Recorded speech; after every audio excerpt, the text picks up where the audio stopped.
Is there more to midlife than just getting through it? Absolutely. Welcome. I'm your host, Debbie Cunningham, jazz artist turned midlife mentor, and I'm here to say to you loud and clear, it's time for your midlife crescendo. Well, hey, welcome back, friends. Happy St. Patrick's Day. If you are Irish, I hope you are enjoying the Irish stew or Irish soda bread or anything else deemed fitting to celebrate this day. Today, we are going to take a slight detour from our month-long Making Space for Your Dreams midlife to talk about a very important subject that actually affects your pursuits, which is the topic of grief. We're going to tackle some common myths, the effects of unresolved grief, and then 5 ways to process grief to help you move forward. Some of you have asked me in the past to talk about grief, but even I find it difficult sometimes. But the truth is, it is healthy for us to tackle this topic together. In chapter 4 of Dancing in the Kitchen, I wrote this: grief is predictable in that every single one of us will experience it in our lifetime. It is unpredictable, however, in when it will visit and how long it will stay. So I was reading a post about grief this week by a page I follow on Instagram. It's at Refuge in Grief. I'll link that in the show notes. And this is what it said: memory loss, confusion, and inability to focus. These are things that are normal inside of grief. They do tend to be temporary, but they last a lot longer than you would think. Realistically, it may be a few years before your grief-induced memory loss abates and your mind's capacity returns to a recognizable form. She goes on to say that in her own experience, it took nearly 5 years for her to feel like most of her capacity came back. And honestly, that was so refreshing to me because I just this year feel like I'm returning to my own full capacity. Since 2020, I kept wondering what was wrong with me and why everything still felt somewhat foggy, attributing much of it to menopausal brain fog, which of course is also a reality for us in midlife. One of the reasons I wanted to talk about it today is because I'm deeply acquainted with grief and loss. In 2020, Derek and I grieved the loss of 6 people in our family. It seemed one right after the other. None of them were from COVID, so let's just get that out of the way. It started with my brother's passing in his sleep at age 50 in January of 2020. Then my cousin, then my uncle, then Derek's nephew, just mid-40s, and then my grandmother, the closest grandmother I had to me, and then Derek's oldest brother in January of 2021. In October of 2020, our daughter, who had been living with us with her newborn baby and her dog, my son was also here. So 2020 was a really crazy year. It wasn't me learning to paint like some people got to do and all the things. My husband was still working all through 2020. I was thrown back from empty nest into cooking and cleaning and caring for a household of people that were living with me. And then in October of 2020, in the midst of all of that, our daughter moved to Germany to meet her husband, who she hadn't seen in 13 months because he was deployed. And we didn't know when we were going to see her again because of the effects of COVID. It was a tough, grief-filled year. It seemed as soon as we came up for air, another family member was gone. And the only thing I can tell you from my experience, beyond a shadow of a doubt, is that God is near to the brokenhearted, and peace that passes understanding sustained us in a way that I have never known. It was tangible and solid beneath my feet. Just because you have peace in someone's passing that you will see them again in heaven doesn't make the lingering effects of processing grief any easier. Let's try to understand the lingering effects of grief, shall we? Some common myths of grief. Number 1, grief has a timeline. Truth is, healing isn't linear, and there's no set schedule for grief. Number 2, you should be over it by now. The truth is, there's no expiration date. Grief can resurface over time. Waves of grief can come with a special anniversary or with a wedding or the birth of a baby, and it can come all right back to you in that moment. Number 3, that if you don't cry, you're not really grieving. The truth is, grief looks different for everyone. Some express it outwardly, others process it internally. My husband and I have found this. I talked about it in Dancing in the Kitchen, that we process grief so differently that we have to give each other space for that. I am more outward with my grief. He is more internal. Neither is right or wrong. Number 4, moving on means forgetting. That is a myth. Truth is, healing allows us to carry memories forward without being stuck. Number 5, that keeping busy will make grief go away. The truth is, avoiding grief through busyness only delays processing it. Let me say that again. Avoiding grief through busyness only delays the processing of it. And 6, faith should make grief easier. The truth is, faith does provide hope, but even Jesus wept. Grief is a human experience. And just for your reference, that's when Lazarus died, and Lazarus and Jesus were very close. Jesus grieved the loss of his friend, even though he knew he was going to raise him from the dead. But he wept as a human experience of the process of grief. Now, signs you might be stuck in grief. If you feel disconnected from life or you're lacking motivation. If you're avoiding emotions or memories tied to loss. Let me back up a minute. Feeling disconnected from life or lacking motivation, this can look like not wanting to go with friends. You get invitations, you want to stay home. You lack motivation to even go be with your friends or go do something fun.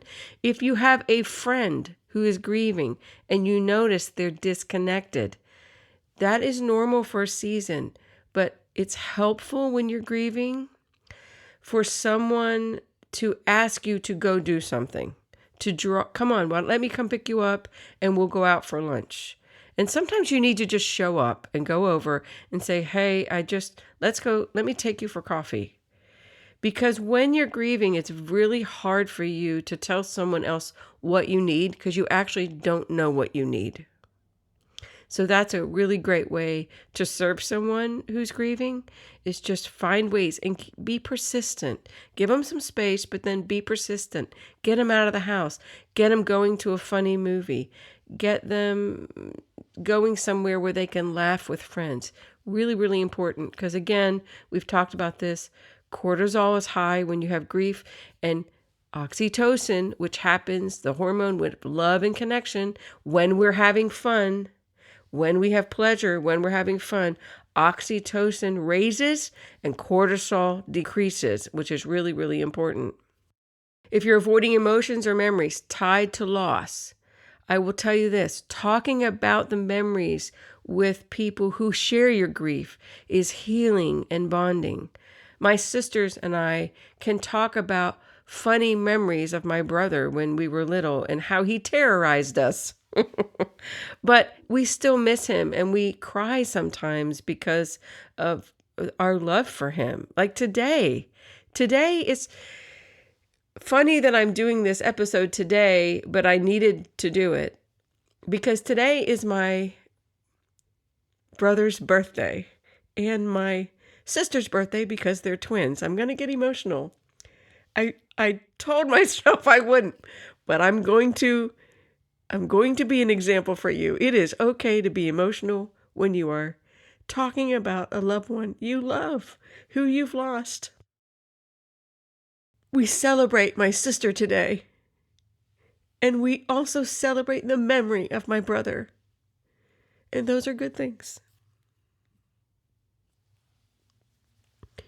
If you're staying excessively busy to avoid processing grief, you might be stuck in grief. If you're feeling guilty about moving forward, that's another way you can be stuck in grief. If you experience anxiety or physical exhaustion all the time, or you feel like you haven't been able to have energy since that loss, unresolved grief affects us in so many ways. Okay, let's talk about how unresolved grief can affect your relationships, your work, and pursuing your personal dreams. Grief can immobilize us, paralysis, avoidance, or sleepwalking through your life. If you feel any of those things, you might have emotional numbness versus healthy processing. In your relationships, grief can create emotional distance, making it hard to connect with a spouse, children, or even friends. Some may withdraw entirely, while others become overly dependent on a loved one for emotional support, straining the relationship. In work, lack of motivation or difficulty concentrating can lead to missed deadlines, burnout, or even a career shift due to feeling disconnected from previous ambitions. And the way it can affect personal dreams is that grief can put dreams on hold indefinitely. Someone may stop pursuing a passion project, believing it no longer matters or that they lack the energy to move forward. Others may feel guilty about experiencing joy again, preventing them from stepping into a new season of growth. But we need to acknowledge these things so that we can process our grief and move forward. So let's talk about 5 ways to process grief and move forward. Number 1, acknowledge it and name it. Recognize your emotions and naming them instead of suppressing them. Journaling or talking with a trusted friend can really help. I know for me, journaling was huge when I was dealing with all of this loss because I was able to get all those jumbled emotions out of my head onto a piece of paper into my journal. Because when you're carrying all of that stuff in your mind, again, that raises cortisol. You feel stressed. You feel brain fog. You can't think. And in midlife, we're already dealing with the brain fog and the higher cortisol. You don't need any more. So write it down. Find a place, a few minutes a morning. Just journal your thoughts, and at least it's there for you. You're processing as you write it down in your journal, and that can really, really help. Joining a group, a grief group, to talk about your feelings and realize you're not alone in the way you are feeling a sense of loss. Maybe you actually feel lost in your life, depending on who it was who died. You know, it's really, really important that we acknowledge these things and name them. Number 2, allow yourself to feel. This is so important. I grew up in a family of women who can be very emotional and emotive. And understanding that grief comes in waves, making space for emotions instead of numbing them is vital. We need, as women, to stop pushing down our emotions. Just because we get tearful or cry at something does not say that we have the inability to handle life. We're just having a moment where we have tears. You know, tears are cleansing, and grief affects us that way. We don't have to stuff it down. Again, stuffing down your emotions raises your cortisol, which is not healthy for you in any situation, but especially in midlife. Number 3, find a healthy outlet. Engaging in music, art, some kind of movement, dance, or other form of creative expression to help you process the pain.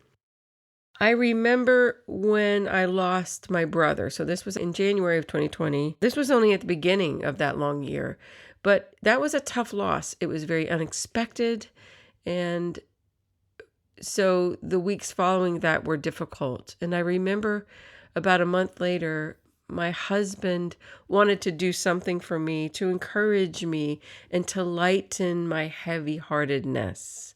And he took me out on a surprise date. And it was to a painting place where, you go in and they basically show you step by step how to paint this picture. And you can bring snacks and beverages and all of that. So we went, and it was the most fun date I think we've ever had. We've had a lot of fun dates, but it was also the most meaningful date for me because of his kindness to me. And for those few hours I was painting, and I love to paint and I love creativity. So he knows that about me. I was able to enjoy the process of art, and it elevated my mood and it lightened my load. Those paintings, by the way, are in our bedroom, right across from our bed, on the wall, one on top of the other, so that we can look at them. Of course, they have slight differences, as you can imagine, but they're also very close. I was surprised because my husband will tell you he's not a painter, but when they show you the step by step and how to do things, it's amazing the artwork that you can do. But every day I look at those paintings and it reminds me of the kindness of my husband and how he loves me well. And it was such a gift. So doing something creative like that can also help lighten your load, if you're struggling with grief. Number 4, seek connection and support. We talked about that a little earlier, but talking to a counselor, joining a support group so you realize you're not isolated and alone in this, leaning on a trusted friend or a faith community. Everyone processes grief differently, but when we realize that many of us feel the same things, it lessens the isolation of grief, and it makes us feel like we're not so alone. Number 5, taking small steps toward joy. Finding small moments of joy and gratitude in everyday life, giving yourself permission to move forward without guilt. Remember, healing doesn't mean forgetting, but rather carrying your love of them forward in a new way. If you are experiencing the lingering effects of grief, I hope you found today's episode beneficial and heard some things you can apply to process it, get unstuck, and move forward. No shame, ladies. No matter how long it's been, you can move forward.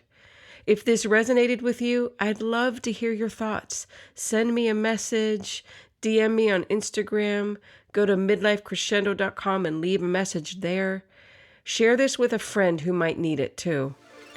Next week, we are going to finish our month-long series about making space for our dreams, and in the coming weeks, we're going to tackle more midlife topics with authors and friends of the podcast.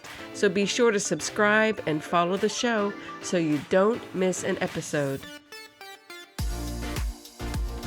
Thanks for tuning in today, and remember, midlife is just a brand new season to find your passion and purpose for your grand finale.